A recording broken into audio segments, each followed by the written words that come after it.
নমস্কার বন্ধুরা, কেমন আছেন সবাই? চীনা লাইফস্টাইলে আপনাদের স্বাগতম। আজ নিয়ে আসলাম একটি বিয়েবাড়ির নিমন্ত্রণ ব্লগ নিয়ে। অনেক দিন আগেই ভিডিওটা দিয়েছিলাম হালকা পাতলা, কিন্তু ব্লগটা দেওয়া হয়নি। আসলে যশোরের মধ্যেই ছিল বিয়ের নিমন্ত্রণটা।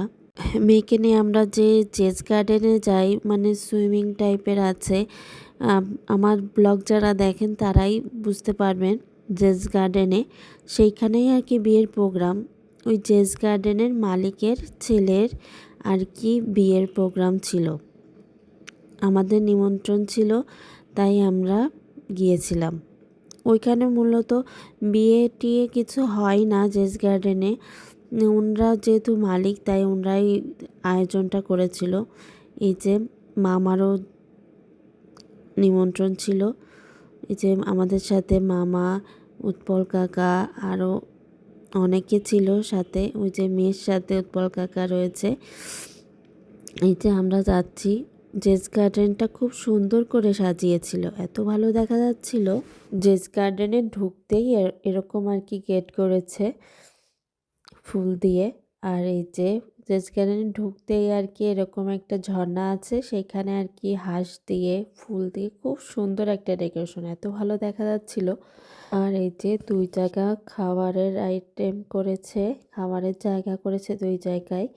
আসলে অনেক লোকের অ্যারেঞ্জমেন্ট ছিল তো, তাই আর কি এইখানে করেছে আর এক জায়গা করেছে আর কি। আমরা এইখানেই বসে পড়েছিলাম, মানে বেশ খানিক জায়গা জুড়ে আর কি বিয়ের প্রোগ্রাম করা। বউ বসেছে আরও দূরে। আমরা এখানে খাওয়া দাওয়া করে তারপরে বউ দেখতে গিয়েছিলাম, কারণ অনেক ভিড় ছিল। মানে এখন বউ দেখতে গেলে মানে দেখতে পাবো না, এরকম একটা বিষয়। সবাই খাওয়া দাওয়া করলাম, মানে খাওয়া দাওয়া করতে বসবো, আমি একটু ভিডিও করে নিচ্ছিলাম। এই যে মেয়ে বসে পড়েছে, মানে অনেক লোকের অ্যারেঞ্জমেন্ট তো একটু খাবার দিতে লেট হচ্ছে। আমরা বসে আছি। এই যে মেয়ে বসে আছে, মেয়ে বলছে মা খাবার দিবে কখন, খাবার দিবে কখন, আমাকে তো দিচ্ছে না। আর ও ছোটো মানুষ বলে ওকে একটু অল্প করেই দেয় বিরিয়ানি। ও খেতেও কিন্তু পারে না, কিন্তু ওকে বেশি না দিলে ওর ওর ভালো লাগে না। বলছে মা আমাকে অল্প দিয়েছে, আমি অল্প খাবো না। তারপরে এই যে দিল, এবার নিজে নিজে খাচ্ছে।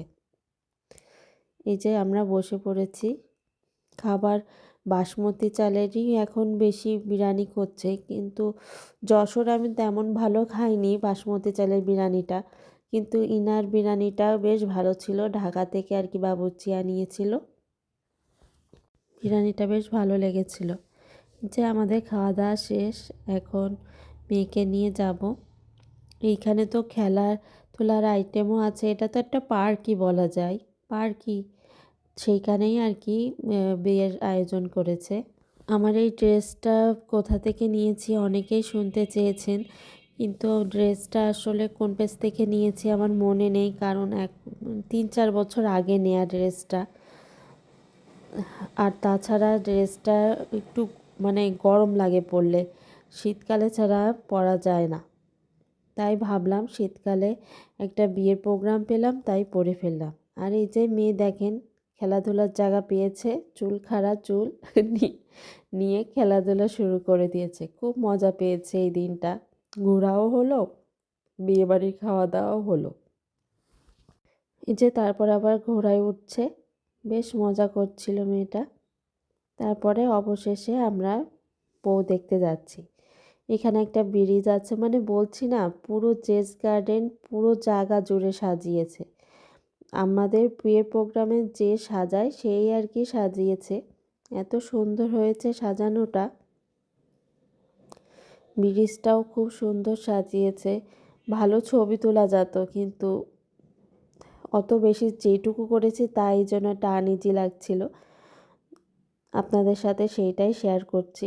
এই যে দেখেন কত লোক, এই যে সুইমিং পুলের পাশেই আর কি বিয়ের আয়োজন, মানে বর বউ বসার আয়োজন করেছে। এই যে সবাই বসে আছে, এই যে অনেকে দাঁড়িয়ে আছে, সবাই দেখছে, বউ দেখছে, ছবি তুলছে। আমরা একটু পরে যাব ছবি তুলতে। আর আমার ভিডিও করাই হচ্ছে না, একটু নিজেকে ভিডিও করছিলাম। এই যে আমার হাজব্যান্ডের পরিচিত একজনের সাথে কথা বলছে, আসলে ডাক্তার মানুষ তো যেখানেই যায় রুগী থেকেই যায় আত্মীয় স্বজন পরিচিত সবার মধ্যে। আর এই যে এনার সাথে ডাক্তারবাবুর সাথে তো বেশি ছবি তোলা যাবে না, কারণ সে বিরক্ত হয় ছবি ভিডিও করলে, তাও একটু তোলা হয়। আমি তো একটু বেশিই তুলি বলা যায়। এই যে অবশেষে বউর সাথে ছবি তোলা হলো। আর এই যে আমার অসাধারণ ক্যামেরাম্যান আমাকে ছবি তুলে দিয়েছে, কৃতজ্ঞ আমি তার কাছে। আর এই যে ছবি তুললাম, এখন আমরা চলে আসছি। বেশ ভালো লাগছিল, একটা খোলা জায়গা খোলা পরিবেশে শীতকালে এরকম আয়োজন করলে মানে ভালো লাগে, কিন্তু গরমকালে এরকম আয়োজন যে কী ভয়াবহ অবস্থা হতো বর্বর। আর এই যে এখানে সেলফি জায়গা করেছে, অনেক জায়গায় আর কি সেলফি জায়গা করেছে। আর মেয়েকে দেখেন এই যে খেলাধুলা শুরু করে দিয়েছে। তারপরে আমরা এখন চলে আসবো বাড়ির দিকে। মেয়ে তো গাড়িতে আসতে আসতেই ঘুমিয়ে পড়েছিল। আমাকে কেমন লাগছে অবশ্যই কমেন্টে জানাবেন।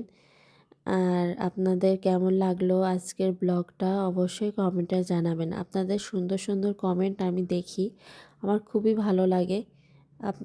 মনে হয় আপনারা সবাই আমার পাশে আছেন, আমার খুবই ভালো লাগে কমেন্টগুলো পড়লে। অনেক ভালোবাসা রইল আপনাদের জন্য। ওই যে বলেছিলাম আর এক জায়গায় খাবারের আইটেম করেছে, আয়োজন করেছে। এই যে এখানে ওই ব্রিজের পাশেই করেছিল। আর এই যে দেখেন এত সুন্দর লাগছিল সামনাসামনি, ভিডিওতে আরও বেশি ভালো দেখা যাচ্ছে। ভালো থাকবেন, টিনা লাইফস্টাইলের সাথেই থাকবেন। ধন্যবাদ।